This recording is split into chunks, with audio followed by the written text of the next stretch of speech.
Alors, so today we are going to see how to settle interpretation.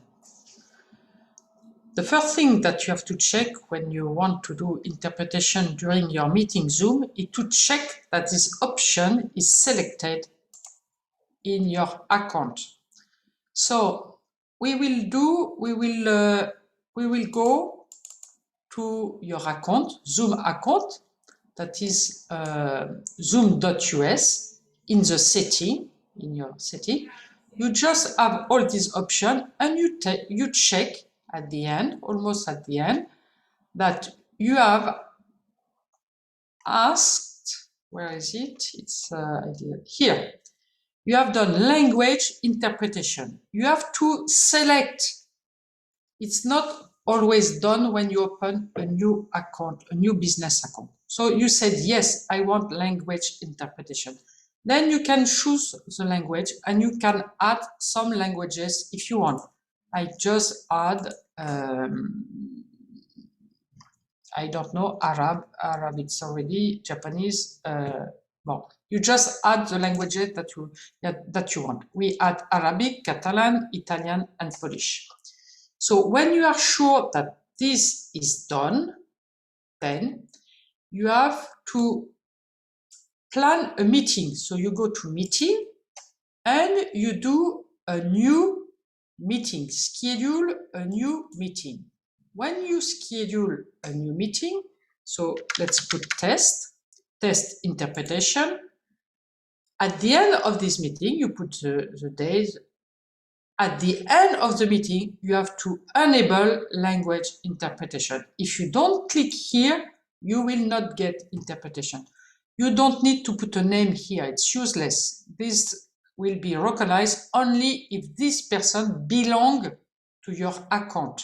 That is never happened because we are using interpreter who are not part of our organization. So I don't want, I just want enable language interpretation. And I save the meeting. Nothing else. You just need to check this part. I save the meeting, I check, I am sure, yes, I have enabled language interpretation. So now I can start the meeting.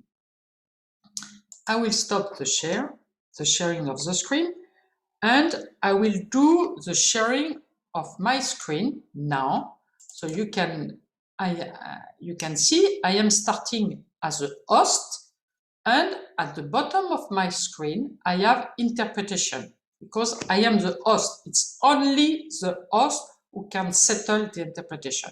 I click on interpretation and I have to add an interpreter because I said nobody when I planned the meeting. If you had put an email, you will find here the email. You will remove the email and then you choose the person. So I will put I am alone. You just type and you have to select the person. It's not to type here the name of the person.